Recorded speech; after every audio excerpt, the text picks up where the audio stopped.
नमस्कार। आज आम शुणा प्रगतिवादी चिंताधारार गाल्पिक भगवती चरण पाणिग्राही को गल्पर शीर्षक शिकार। से अंचल घिनुआर नाम विख्यात शिकारी हिसाब से जना। तार प्रथम अस्त्र निज हाथ तैयारी धनुषर। से तीर मारिला बेले चित हो शोपड़े। बाँ पादटी धनुरे लगाई दे कान पर्यंत तीरटी टाणी नहीं छाड़ी दिए। माइलिए दूररू तीर मारी से लाख पिंधि पारे। ए धनुषर साहाय्य से हरिण, संबर, बारहा, भालू मारिछ अगणन। चिताबाघ भी मारिछ अनेक, किंतु महाबल मारिछ गोटे दुईटी। महाबल दुईटी मारी से डेपुटी कमिशनर बेश पुरस्कार पाइछि मध्य। सेदिन भोररू से एक अद्भुत शिकार नहीं डेपुटी कमिशनर बंगला पाखरे हाजर। गोटे कांधरे तार धनुटी झुलिछि, हाथरे दी तीनटा तीर आ कांधरे टांगियाटी पड़िछि। घिनुआ को ए बेसर देखी अर्दली पचारला, किरे आज कि शिकार आनीचु? घिनुआ संगे तार भल जनाशुना। तार बक्सिस्र अंशीदार से केते थर होइछि। उत्तर में घिनुआ ता मैला दांत दुई धाड़ी केवल देखाइला। से हसिला कि खेंकिला जानिबार उपाय नहीं। प्रकृत में हस बोली जहाँ कह जाए, घिनुआ ठारे ताहा केही केबे देखि नाही। बेले बेले से एहीपरि दांत देखाए।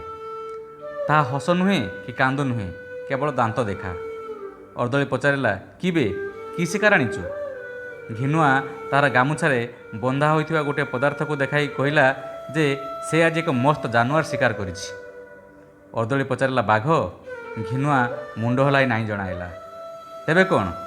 चिता, भालू, बारहा? घिनुआ केवल मुंड हलाइला। आउ तेबे कौन बे? गोलमाल शुणी साहेब बंगला भितर बाहरी आसिले। घिनुआ मुंडिया मारी साहेब को सहीपर दांत देखाइला।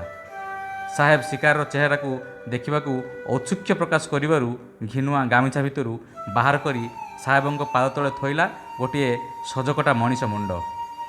साहेब चमकी पड़ी पाउंडे दुई पाउंडे पछेई गले। घिनुआ हाथ बढ़ाई मागिला, साहेब बक्सिस। किछि क्षण पर मन को संभाली नहीं साहेब घिनुआ को बक्सिस पाई अपेक्षा करने को इशारा कला एवं भीतर को जाई फोन द्वारा सशस्त्र पुलिस फौज डकाइले। यह व्यतीत घिनुआ को जबत करिबार उपाय नाही। देहरे तार गोटाए असुरर बल, हाथरे पुणी तार धनुषर और टांगिया रही।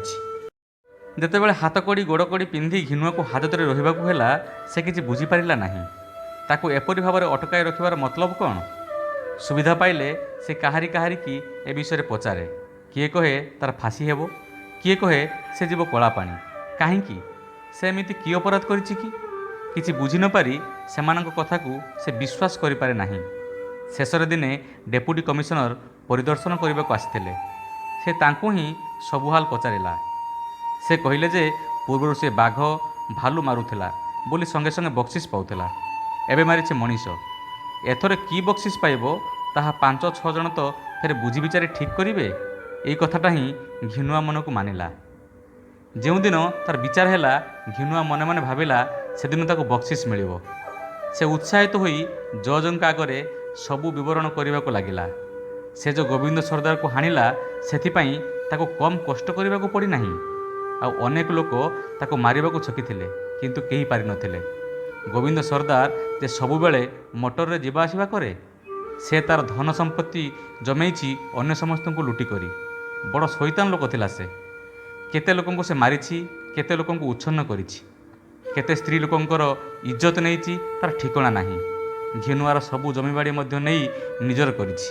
सेदिन संध्यारे घिनुआर स्त्री उपरे अत्याचार करने बसीथिला। एत बड़ बह घिनुआ को देखी मोटर रे पलाउथला। ता हाबुडर खसु चली जीवो। तार मोटर चक को तीर मारी घिनुआ मोटर को अचल करथिला।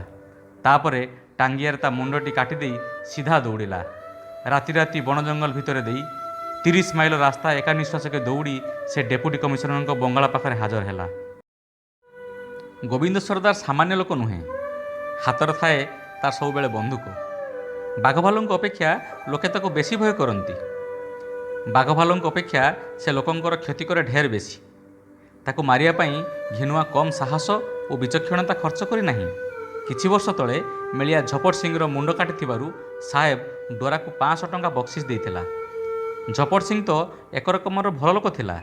से स्त्री लोकंकर इज्जत नहीं कि कहारी जमीबाड़ी दखल करी नाही।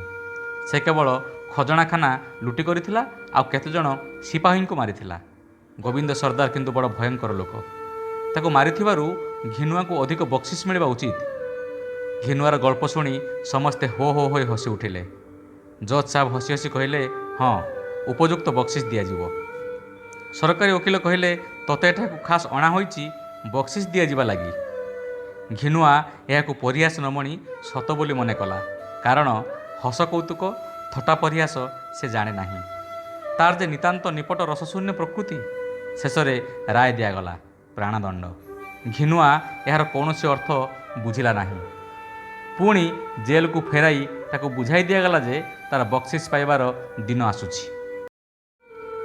ଘିନୁଆ ସେ ପର୍ଯ୍ୟନ୍ତ ବୁଝିଲା ନାହିଁ ଯେ ସେ ଜଣେ ଅପରାଧୀ ଓ ସେଥିଲାଗି ତାକୁ ପ୍ରାଣଦଣ୍ଡ ଆଦେଶ ହୋଇଛି। ଝପଟ ସିଂଙ୍କୁ ମାରିବା ଓ ଗୋବିନ୍ଦ ସର୍ଦ୍ଦାରଙ୍କୁ ମାରିବା ଯେ ଏକା କଥା ନୁହେଁ, ତାହା ସେ ବୁଝିବ କାହୁଁ? ସେ ଜାଣିଲା ନାହିଁ ଯେ ଗୋଟିଏ ଗୌରବର ବିଷୟ, ଅନ୍ୟଟି ଦୋଷାବହ। ଆଇନର ସୂକ୍ଷ୍ମ ଜାଲ ଭିତରେ ପଶିବାକୁ ତାର ମୁଣ୍ଡ ନାହିଁ। ସେ ଯେ ବଣୁଆ ସାନ୍ତାଳ। ସେ ମନେ ମନେ ଭାବେ, ଡୋରା 500 ଟଙ୍କା ପାଇଛି ଝପଟ ସିଂଙ୍କୁ ମାରି। ସେଥିରୁ ବେଶୀ ନହେଲେ କାହିଁକି ନେବ? ସବୁ ଫେରାଇ ଦେଇ କହିବ, କିଛି ନ ଦିଅ ପଛେ ସାହେବ, ଡୋରାଠାରୁ ବେଶୀ ପାଇବା ମୋର ହକ୍। ଜେଲର ଅନ୍ଧାରିଆ ନିର୍ଜନ ଗୁମ୍ଫାରେ ରହି ସେ କେତେ କ'ଣ ଭାବେ। କଥାବାର୍ତ୍ତା କରିବାକୁ ସେ କାହାରିକି ଦେଖେ ନାହିଁ। କଥାବାର୍ତ୍ତା କରିବାକୁ ବି ତାର ଆଗ୍ରହ ନଥାଏ। କେବଳ ବକ୍ସିସ୍ ପାଇ ଘରକୁ ଫେରିବାକୁ ତାର ମନ ଛଟପଟ ହେଉଥାଏ। ଶେଷରେ ତାର ଫାଶୀର ଦିନ ଆସିଲା। ତାକୁ ପଚରାଗଲା, ତାର ଶେଷରେ କ'ଣ ଦରକାର? ସେ କହିଲା, ମୋର ବକ୍ସିସ୍। ଆଚ୍ଛା, ବକ୍ସିସ୍ ପାଇବୁ ଆ, କହି ତାକୁ ନେଇଗଲେ। ମୁଣ୍ଡରେ ତାର ଗୋଟିଏ କଳା କନାର ଖୋଳ ପିନ୍ଧାଇ ଦିଆଗଲା। ଘିନୁଆ ମନେ ମନେ ବିଚାରିଲା, ଆଖିରେ ଅନ୍ଧ ପୋଟଳି ଦେଇ ହାତରେ ତାର ସୁନାରୂପା ଢାଳି ଦିଆଯିବ। ସରକାର ଘରର କେତେ ଫନ୍ଦି ଫିକର, କାଇଦା କଟକଣା ଅଛି। ଖାଲି ସେମିତି କ'ଣ ବକ୍ସିସ୍ ଦିଆଯିବ? ସେ ଘରକୁ ଫେରି ସବୁ ଦେଖାଇବ। କି ଖୁସି ହେବ ସ୍ତ୍ରୀ ତାର ସେସବୁ ଦେଖି। ଭଲ ଘରଦ୍ୱାର କରି ଜମିବାଡ଼ି ଚାଷ କରି ସେ ସୁଖରେ ରହିବ।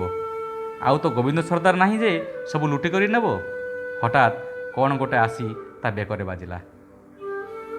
ଧନ୍ୟବାଦ।